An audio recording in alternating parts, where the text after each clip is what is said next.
एक ऐसा भविष्य जहां सरकार नहीं मीडिया फैसले करता है। 30 दिन जिंदा रहो और बिलियन जीतो या कैमरे के सामने मर जाओ। यह गेम शो नहीं है, यह सिस्टम की सजा है। कहानी की शुरुआत होती है आज से कई साल फ्यूचर में, और अब अमेरिका के ऊपर एक मीडिया कंपनी राज कर रही है जिसका नाम है नेटवर्क। ज्यादातर लोग गरीब हैं जो कि छोटी मोटी बीमारियों का इलाज तक नहीं करवा सकते, इसलिए नेटवर्क उनका ध्यान भटकाने के लिए कई तरह की गेम शोज करवाता है। सबसे फेमस शो का नाम है दी रनिंग मैन। शो में प्लेयर्स को 30 दिन तक जिंदा रहना होता है, जबकि बहुत से शिकारी उनकी जान के पीछे पड़े हैं। अगर कोई जीत गया तो उसे $1 बिलियन मिलेंगे, लेकिन आज तक कोई भी इस गेम के आखिर तक नहीं पहुंचा। इसके बाद हम बन्नाम के एक आदमी को देखते हैं जिसकी अभी अभी नौकरी गई है। वो वर्कर्स की एक यूनियन बनाने के सपोर्ट में था, इसीलिए उसका नाम ब्लैक लिस्ट में डाल दिया गया और अब कोई भी उसे काम नहीं देता। उसकी बेटी कैथी बीमार है और बेन को उसकी दवाई के लिए पैसे चाहिए। घर पर उसकी पत्नी शीला थोड़ा लेट आई और बताया कि वह बार में एक और शिफ्ट करेगी ताकि उन्हें ज्यादा पैसे मिले। बन को यह बात कुछ ठीक नहीं लगी क्योंकि वहाँ पर अजीबोगरीब लोग होते हैं। बन ने कहा कि तुम परेशान मत हो, मैं खुद गेम शो में जाकर पैसे जीत कर लाऊंगा। शीला को यह पसंद नहीं आया क्योंकि प्लेयर्स अक्सर बहुत ज्यादा घायल हो जाते हैं। बेन ने कसम खाई कि मैं ठीक रहूंगा, सबसे कम खतरे वाला शो चुनूंगा मैं। अब बेन अपने गरीबों वाले इलाके से निकलकर अमीर लोगों के एरिया की फेंस तक आ गया। उसने गार्ड्स को बताया कि मैं नेटवर्क के एक शो के लिए आया हूँ, तो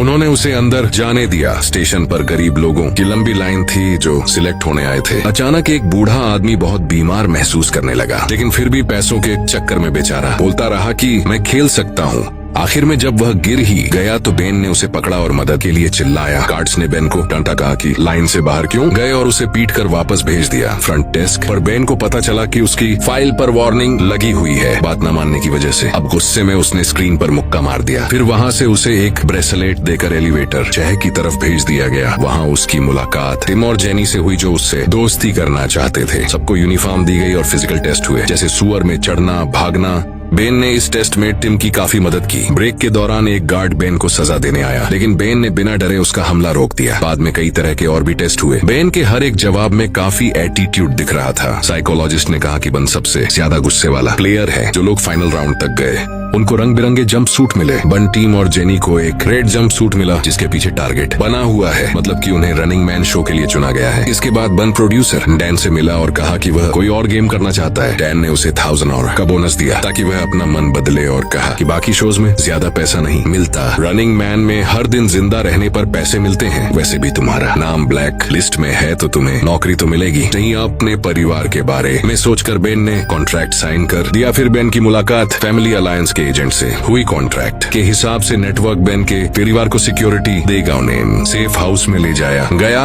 और नकली नाम दिए गए। बेन गेम शुरू करने से पहले अपने परिवार से मिलना चाहता था, लेकिन उसे सिर्फ एक कॉल की ही परमिशन मिली। बेन ने शीला को कॉल की और कहा कि मैं रनिंग मैन शो कर रहा हूँ, चिंता मत करो, जीत कर आऊंगा। रात को बेन को जबरदस्ती एक लग्जरी रूम में रखा गया। एजेंट उसके लिए शीला का दिया हुआ एक एनवेलॉप लेकर आया जिसके अंदर एक फैमिली फोटो और उसकी बेटी कैथी का एक छोटा सा मोजा था उसकी अच्छी किस्मत के लिए। अगली सुबह बेन को एक रनिंग बैंड दिया गया। इस ब्रेसलेट में उसका बचा हुआ टाइम और कमाया हुआ पैसा दिख रहा था। शो शुरू हुआ और होस्ट बॉबी ने बेन को स्टेज पर बुलाया। बॉबी ने भीड़ के सामने झूठ कह दिया कि बेन पहले डिफेंस सिक्योरिटी में काम करता था और देश के सीक्रेट्स बेचता हुआ पकड़ा गया। स्क्रीन पर एआई से बनाई हुई एक वीडियो भी चलाई गई। बेन ने सबके लिए मना किया, लेकिन बॉबी ने उसकी एक ना सुनी। बाकी दुनिया को लगता था कि रनिंग मैन क्रिमिनल्स को सजा देने का एक तरीका है। वो ये नहीं जानते थे कि प्लेयर्स बेचारे मजबूर लोग हैं जो परिवार के लिए अपनी जान खतरे में डाल रहे हैं। हम लोगों को भी पैसा मिलता है अगर वह प्लेयर्स की लोकेशन बताएं। जब बॉबी ने बेन से उसके आखिरी शब्द पूछे तो बेन ने बॉबी और इंडियंस दोनों की बेइज्जती की और कहा कि मैं जिंदा रहूंगा और उस बिल्डिंग को जला दूंगा। सभी प्लेयर्स को इंट्रोड्यूस करने के बाद बॉबी ने रूल्स बताए। सबको $1000 का एडवांस मिला और 12 घंटे का हेड स्टार्ट दिया गया, यानी 12 घंटे तक वह जहां जाकर छुपना चाहे छुप सकते हैं। कोई उनका शिकार करने नहीं आएगा। 5 शिकारियों को अगले दिन भेजा जाएगा। सभी प्लेयर्स को रोज कम से कम 10 मिनट का वीडियो रिकॉर्ड करना है और फिर उस टेप को आधी रात से पहले डब्बे में डालना होगा। अगर टेप नहीं डाली तो पैसे बंद हो जाएंगे, लेकिन उनका शिकार चालू रहेगा। फिर तीनों प्लेयर्स को अलग अलग एलिवेटर्स से एक अंधेरे कमरे में भेजा गया। वहाँ बन को कैमरा, थोड़े पैसे और नॉर्मल कपड़े मिले। बेन ने कपड़े बदले और बिल्डिंग से बाहर निकल गया। उसने जल्दी से एक टैक्सी ली। ड्राइवर ने उसे पहचान लिया और सेल्फी मांगी। बेन ने जब मना किया तो ड्राइवर गुस्सा हो गया। उसने कहा कि लोगों से जी अच्छा बर्ताव करो वरना तुम्हारी लोकेशन रिपोर्ट कर देंगे। वैसे भी पैसे मिलते हैं उस चीज के। जल्द ही बेन गाड़ी से उतर गया और भागना शुरू किया। आखिर में बेन एक खाली बिल्डिंग में पहुंचा जहां उसका पुराना दोस्त मॉली रहता था, जो ब्लैक मार्केट के लिए चीजें बनाता है। बेन ने उससे 2 फेक आईडी और एक गन मांगी। मॉली इस बात पर बहुत गुस्सा हुआ क्योंकि बेन अभी गेम का हिस्सा है। लोग उसे ढूंढ रहे हैं। क्यों आए हो मेरे पास? मेरे बिजनेस को खतरे में डालना है क्या? थोड़ी बहसबाजी के बाद और कैथी के बारे में सुनकर मॉली ने मदद कर दी। बेन ने अपना हुलिया बदला और उसी तरह की फेक आईडी ले ली। मॉली ने उसका सामान भी सूटकेस में रखा ताकि वह एक बिजनेसमैन लगे। मॉली ने अपने दोस्त को समझाया कि गरीब इलाकों से दूर रहना, क्योंकि गरीब लोग पैसों के चक्कर में तेरी रिपोर्ट कर देंगे। ऐसी जगह पर जाइयो जहाँ पे ज्यादा लोग हों। मॉली ने यह भी कहा कि अगर इतनी दिक्कत थी तो बता देता, मैं तुझे अपना असिस्टेंट रख लेता। लेकिन अब अगर तुझे जिंदा रहना है तो गेम जीतनी होगी। सुबह बेन ट्रेन स्टेशन गया। हर जगह तीनों प्लेयर्स के पोस्टर्स लगे हुए थे। बेन ने न्यूयॉर्क का टिकट खरीदा और ट्रेन में चढ़ गया। जैसे ही ब्रेसलेट ने अनाउंस किया कि शिकार शुरू हो चुका है तो ट्रेन चल पड़ी। एक बच्चा बेन से बात करने आया। बेन ने उसे धमकाकर भगा दिया, पर बच्चा सिर्फ इतना बताने आया था कि तुम्हारी मूंछ निकल रही है। न्यूयॉर्क में बेन ने एक अच्छा होटल रूम लिया। रिसेप्शनिस्ट ने नोटिस किया कि आईडी फोटो में तो मूंछ है, लेकिन बेन के चेहरे पर नहीं। कमरे में बेन अपने असली रूप में आ गया। दीवार कवर की और अपना सोते हुए वीडियो रिकॉर्ड किया। शाम को उसने अपनी टेप बॉक्स में डाली।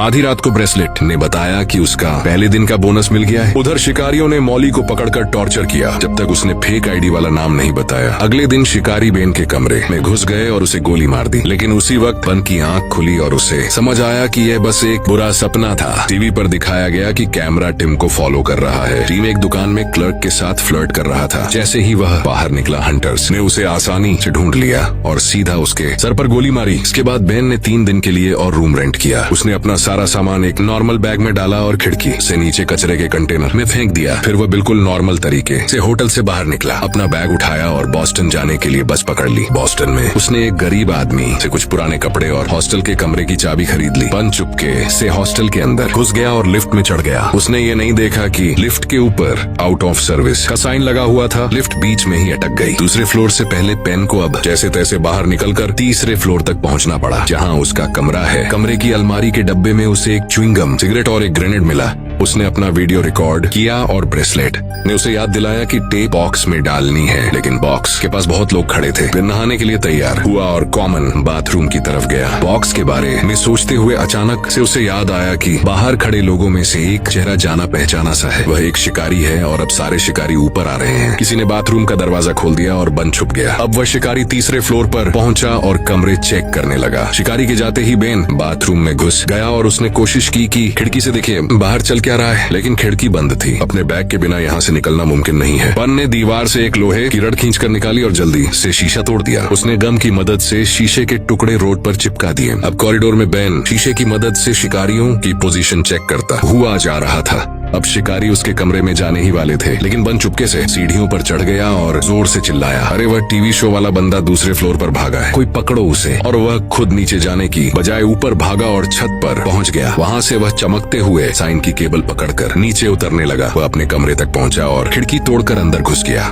खिड़की टूटने की आवाज सुनते ही शिकारी भी वापस आ गए। बेन ने जल्दी से कपड़े पहने और अपना सामान उठाया। जैसे ही बाहर खड़े शिकारी दरवाजे पर गोली चलाने लगे। बेन खिड़की से कूद गया और दूसरी केबल पकड़ ली। साइन अचानक झुकने लगा। तभी बेन ने देखा कि नीचे एक शिकारी उसके गिरने का इंतजार कर रहा है। बन के पास अब कोई रास्ता नहीं है, इसीलिए वह पास के एक कमरे की खिड़की तोड़कर अंदर घुस गया। नेटवर्क का ड्रोन अभी भी उसे फॉलो कर रहा था। बेन ने कॉरिडोर में भागना शुरू कर दिया और शिकारी उस पर गोली चला रहे थे। जल्द ही बेन लिफ्ट तक पहुंचा, ड्रोन को पकड़ा और लिफ्ट के कंट्रोल पैनल पर जोर से दे मारा। रिकॉर्डिंग बंद हो गई और लिफ्ट दोबारा काम करने लगी। लॉबी में एक शिकारी ने उस पर हमला कर दिया। बेन ने तुरंत ग्रेनेड उठाया और छत के होल से ऊपर फेंक दिया। इससे जबरदस्त धमाका हुआ और लिफ्ट सीधा बेसमेंट में गिर गई। अब बेन के पास सिर्फ एक माचिस बची है। ज्यादा रोशनी के लिए उसने एक मैगजीन जला दी। चलते चलते गलती से एक रस्सी जल गई और आग और ज्यादा फैल गई। अब शिकारी कॉरिडोर में न थे, इसलिए बेन ने फर्नीचर खींचकर दरवाजा ब्लॉक कर दिया और चूहों के पीछे सुअर में चला गया। अब शिकारियों ने अंधाधुंध गोलियां चलाई और एक गैस पाइप पर लग गई, जिसके बाद बेसमेंट में जबरदस्त धमाका हुआ। आग टनल में भी आ गई, इसलिए बेन को सुअर के पानी में कूदना पड़ा। पूरी बिल्डिंग ब्लास्ट में उड़ गई। बन जब सड़क पर निकला तो उसे स्टेसी नाम का लड़का मिला। बेन ने उसे धमकी दी कि अगर किसी को बताया तो तू बचेगा नहीं, पर स्टेसी ने कहा कि मैं तो तुम्हारी मदद करना चाहता हूँ। बेन ने ब्रेसलेट चेक किया तो उसे पता चला कि ब्लास्ट में बहुत सारे लोग मरे हैं, जिस वजह से उसे पैसा भी बहुत सारा मिला है। थोड़ी देर बाद स्टेसी अपने भाई ब्रैड के साथ वापस आया। ब्रैड बेन को अपने घर ले गया और खाना खिलाया। ब्रैड के घर में भी एक बीमार बच्चा है, पर उसने मदद के बदले पैसे लेने से मना कर दिया क्योंकि वह नेटवर्क के खिलाफ था। उनके पैसे नहीं चाहिए थे उसे। ब्रैड ने बन को अपना सीक्रेट वीडियो रूम दिखाया जहां वह रनिंग मैन के एपिसोड्स का एनालिसिस रिकॉर्ड करके ऑनलाइन डालता है। जो प्लेयर्स पकड़े जाते हैं वह सब पब्लिक में दिखते हैं, इसीलिए सबसे जरूरी है बिल्कुल छुपे रहना। ब्रैड चाहता है कि बेन उसके साथ छुप कर रहे और आखिरी दिन का प्लान बनाए ताकि वह जीत सके। अगली सुबह बेन को उस इलाके में होने वाली बुरी चीजों के बारे में पता चला जिनके बारे में सरकार कुछ नहीं कर रही, बस उन्हें छुपा रही है। गुस्से में बेन ने एक वीडियो बनाई और लोगों को बताया कि सरकार उनके बच्चों को मार रही है जो सत्ता में बैठे हैं, किसी की चिंता नहीं है उनको। बाद में शो के दौरान बॉबी कुछ बच्चों के साथ आया और उसने बताया कि ब्लास्ट में मरने वालों के ये अनाथ बच्चे हैं। उसने बेन की टेप को इस तरह एडिट करके चलाया मानो बेन इन बच्चों का मजाक उड़ा रहा हो। बेन ने समझाने की कोशिश की कि यह सब नकली है, लेकिन ब्रैड की माँ को बहुत गुस्सा आ गया और उसने बन को घर से निकाल दिया बिना उसकी बात सुने। ब्रैड और स्टेसी फिर भी बन की मदद करना चाहते हैं। वो उसे गाड़ी की डिग्गी में छुपा कर ले गए। सब कुछ नॉर्मल चल रहा था, लेकिन तभी अचानक से डिग्गी पर गोली लगी क्योंकि 2 बाइक्स उनका पीछा कर रही थी। बेन ने ट्रंक खोलकर एक औजार बाइकर के चेहरे पर फेंका जो कि वहीं गिर पड़ा। दूसरे बकर्स अभी भी गोली चला रहे थे। बेन फिर से ट्रंक में छुप गया और ब्रैड ने गाड़ी रोक दी। बकर्स टाइम पर नहीं रुक पाए और गाड़ी से टकरा गए। अब ब्रैड ने गाड़ी चलाकर दोनों को कुचल दिया। इसके बाद ब्रैड ने बेन को शहर के बाहर छोड़ दिया, साथ ही उसे एक बंदूक और अपने दोस्त एल्टन का एड्रेस दिया। थोड़े ट्रेन के सफर के बाद बेन अब एक और होटल में छुपा है और उसने टीवी पर अपनी नई टेप देखी। उसे पता है कि नेटवर्क वैसे भी सब कुछ एडिट कर देगा, इसीलिए उसने सिर्फ किताब पढ़ते हुए अपनी वीडियो बनाई। बॉबी ने जेनी की टेप भी दिखाई जिसमें वह क्लब में पार्टी करती हुई दिखाई दी।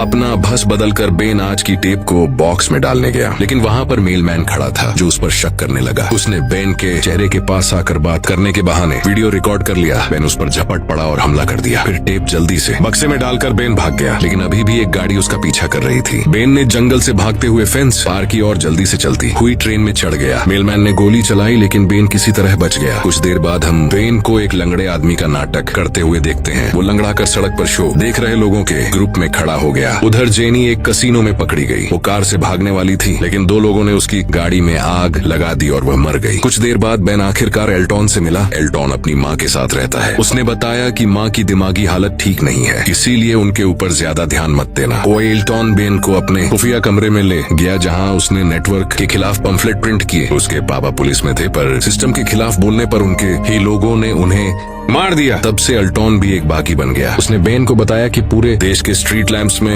स्कैनर्स लगे हुए हैं जो डीएनए के छोटे से छोटे निशान को भी पहचान लेते हैं, इसलिए बेन को जमीन के नीचे छुपना चाहिए। उसके पिता ने कोल्ड वॉर के समय एक बंकर बनाया था, तो एल्टरडॉन चाहता है कि बेन वहाँ पर छुप जाए और गेम जीत ले। फिर जब तुम जीत कर सुर्खियाँ बटोरोगे तो अपने साथ हमारा रेबल न्यूज लेटर प्रिंट करना ताकि लोगों तक हमारी बात पहुँच सके। बेन ने रात खुफिया कमरे में गुजारी और अपनी टेप रिकॉर्ड की। सुबह जब वह टेप डिलीवर करने गया तो एल्टन की माँ ने उसे देख लिया। उसने तुरंत बेन को पहचान लिया और रिपोर्ट करने की कोशिश की, लेकिन एल्टन ने उन्हें रोक दिया। लेकिन फिर उसे लगा कि यह उसके पिता का बदला लेने का मौका है, इसीलिए उसने खुद पुलिस को इन्फॉर्म कर दिया। थोड़ी देर में पूरे घर को पुलिस ने घेर लिया और हर तरफ दीवारों से गोलियां चलने लगी। माँ पुलिस को बताने की कोशिश कर रही थी कि बेन और एल्टन कहाँ है, लेकिन एल्टन ने अपनी माँ को कमरे में बंद कर दिया और साथ ही उसने अपने सारे ट्रैप्स एक्टिवेट कर दिए। जब पुलिस अंदर घुस गई, एल्टन ने फर्श रिवर्सी फाड़े, इलेक्ट्रिक वायर्स पर पानी छोड़ दिया, जिससे कुछ पुलिस वालों को बहुत तगड़ा करंट लगा। फिर एल्टन और बेन सीक्रेट कमरे की दीवार तोड़कर भाग गए। जब पुलिस ने उनका पीछा किया तो एल्टन के बिछाए हुए जाल की वजह से पुलिस वालों के ऊपर कुछ केमिकल्स फेंक दिए गए और साथ ही आग लग गई। सीढ़ियों पर एक और जाल बिछा हुआ था जिससे लकड़ी टूट गई और पुलिस वाले नीचे गिरने लगे। फिर एल्टन बेन को बाथरूम ले गया और दोनों शावर के अंदर लगे हुए पोल से स्लाइड करके नीचे आ गए। अगले कमरे में एल्टन ने फर्श पर एक सीक्रेट दरवाजा दिखाया और दोनों जल्दी से एक टनल में नीचे उतरे, लेकिन वहाँ एक शिकारी पहले से मौजूद था और उसने एल्टन को चाकू मार दिया। फिर वह बेन पर हमला करने लगा। लड़ाई हुई और बेन के हाथ पर कट लग गया, लेकिन उसने दुश्मन से हथियार छीन लिया। एल्टन ने चाकू पकड़कर शिकारी के पैर पर वार किया, जिससे वह गिर पड़ा। तब शिकारी को डैन का कॉल आया जो बन से बात करना चाहता है। बेन ने पूछा कि तुम्हारे पास इतनी टेक्नोलॉजी है तो पूरा शो फेक क्यों नहीं कर देते। डैन ने बताया कि तुझे क्या लगता है, हमने कोशिश नहीं की, लेकिन कंप्यूटर से बने लोग असली लोगों जितने एंटरटेनिंग नहीं होते, उनकी अलग अलग पर्सनालिटी नहीं होती। फिर डैन ने बन से कहा कि शिकारी को मार दे ताकि ड्रोन उसे रिकॉर्ड करे और रेटिंग बढ़े। बन ने इस बात से मना कर दिया और सीधा ड्रोन को ही गोली मार दी। इसके बाद एल्टॉन और बेन एक गाड़ी के साथ दरवाजा तोड़कर बाहर निकले। वह जंगल की तरफ पहुंच गए, लेकिन एक हेलीकॉप्टर उनका पीछा कर रहा था। एल्टॉन ने बेन से कहा कि मुझे छोड़कर भाग जाओ और जल्दी से शेल्टर तक पहुंचो, लेकिन तभी अचानक हेलीकॉप्टर से स्नाइपर ने एल्टॉन के सर पर गोली दाग दी। तो शिकारियों ने बेन को घेर लिया, लेकिन उन्हें गोली चलाने की परमिशन नहीं थी, क्योंकि ऑन ऑर्डर ये है कि उसे जिंदा पकड़कर कैमरा के सामने मारना है। गाड़ी में बम लगे हुए थे, तो बेन ब्रिज पर गाड़ी चलाकर कूद गया। गाड़ी एक शिकारी से टकराकर ब्लास्ट हो गई। बेन नदी में गिर गया और ब्रेसलेट में एक और शिकारी को मारने का बड़ा बोनस मिला। गांव और खेतों के बीच से होते हुए बेन बंकर की जगह पहुंचा, लेकिन पता चला कि सरकार ने वहां पर नया शहर बनाने के चक्कर में बंकर तोड़ दिया था। बेन ने एक खाली घर में रात गुजारी और उसे अपने परिवार का सपना आया, जिसने उसे अपनी गेम को कंटिन्यू करने की ताकत दी। जब पुलिस उस घर तक पहुंची तो उन्हें बेन की नई टेप मिली और साथ ही एक मैसेज भी कि इसे मेल कर देना। सड़क पर बेन ने जो पहली गाड़ी देखी, उसका शीशा तोड़कर वह अंदर घुस गया। उसने ड्राइविंग सीट पर बैठी एमेलिया नाम की लड़की को धमकी दी कि जल्दी से गाड़ी चलाओ। वहीं ड्रोन्स और पुलिस उनका पीछा कर रहे थे। बहुत सी गाड़ियों से बचने के बाद एमिलिया अचानक से उल्टे रोड पर मुड़ गई, जिससे वह थोड़ी देर के लिए बच गए। सफर के दौरान एमिलिया बेन को गालियां दे रही थी, एक नंबर के घटिया आदमी हो तुम। लेकिन फिर बेन ने उसे अपने परिवार की फोटो दिखाई और बताया कि कैसे नेटवर्क फेक वीडियोस का इस्तेमाल करता है हमारी सच्चाई छुपाने के लिए। अचानक से गाड़ी का एआई हैक हो गया और वह साइड में लग गई। दो शिकारी अपने ट्रक में बेन को पकड़ने के लिए आए, लेकिन एक ड्रोन ने उन पर फायरिंग की और उनका ट्रक भी ब्लास्ट हो गया। इसका मतलब था कि डैन बन को जिंदा रखना चाहता है ताकि शो और ज्यादा दिलचस्प हो जाए। टीवी पर एक फेक वीडियो दिखाया गया जिसमें एमिलिया मदद के लिए चिल्ला रही है। अब एमिलिया बेन की बात समझ गई। दोनों आगे बढ़े और सड़क के किनारे लोग उनका सपोर्ट करते हुए दिखे। आखिर में उन्हें रोड ब्लॉक मिला जहाँ शिकारी लीडर खड़ा था। बहुत से ड्रोन्स रिकॉर्ड कर रहे थे, तो बेन ने ऐसा नाटक किया कि मेरे पास बम है और वह नेशनल टीवी पर सभी सिविलियंस को मार देगा। उसने प्लेन और 2 पैराशूट मांगे और वहीं शिकारी को डील मान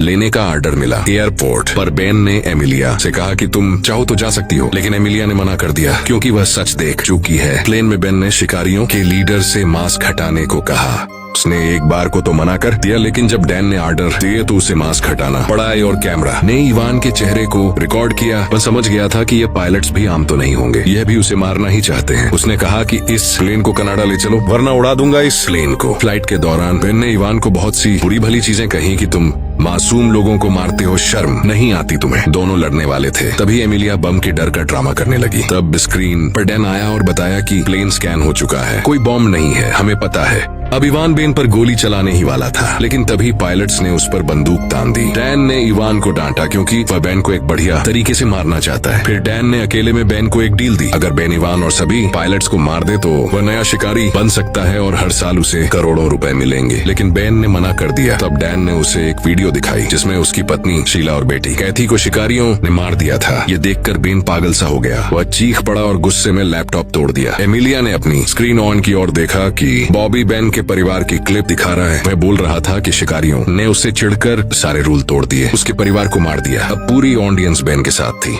एक पायलट ने यह समझकर बंदूक उठाई, लेकिन बेन ने पहले ही उसे गोली मार दी और उसे शील्ड की तरह इस्तेमाल किया जब दूसरा पायलट उस पर गोलियां चला रहा था। लड़ाई छिड़ गई और अब बेन पागलों की तरह सबको मारने लगा। इस सब में प्लेन भी थोड़ा आउट ऑफ कंट्रोल हो गया और नीचे गिरने लगा। बहुत कोशिशों के बाद बेन ने बंदूक वापस ली और शिकारी के सर में गोली दाग दी। नेटवर्क वालों ने प्लेन का कंट्रोल भी अपने हाथ में ले लिया और वह फिर से सीधा उड़ने लगा। बाद में बेन ने इवान को ढूंढा जो एक हैच में छुपा हुआ था। उसने भी अचानक से हमला बोल दिया। दोबारा लड़ाई छिड़ गई। बेन ने गुस्से में इवान का सर एक शीशे पर दे मारा। इवान ने टूटे हुए शीशे का टुकड़ा लेकर बेन के पेट में मार दिया और बताया कि मैं भी पहले एक प्लेयर था, 29 दिन तक जिंदा रहा था, इसीलिए नेटवर्क ने मुझे डील दी कि शिकारी बन जाऊं। इवान ने बताया कि नेटवर्क जरूरत पड़ने पर तुम्हारे परिवार को टॉर्चर तक कर सकता है और जो भी फुटेज तुमने देखी है मुझे नहीं पता, बस अब नकली होगी। अब तक समझे नहीं हो क्या? अब इवान बेन को गोली मारने ही वाला था, तभी प्लेन अचानक से मुड़ गया, जिस वजह से गोली एक खिड़की में जा लगी और अब प्लेन तेजी से नीचे गिरने लगा। इवान ने फिर बेन को मारने की कोशिश की, लेकिन बेन समझ गया कि उसने पैराशूट चुरा लिया है। बेन ने हैंडल खींचा और पैराशूट खिड़की में अटक गया।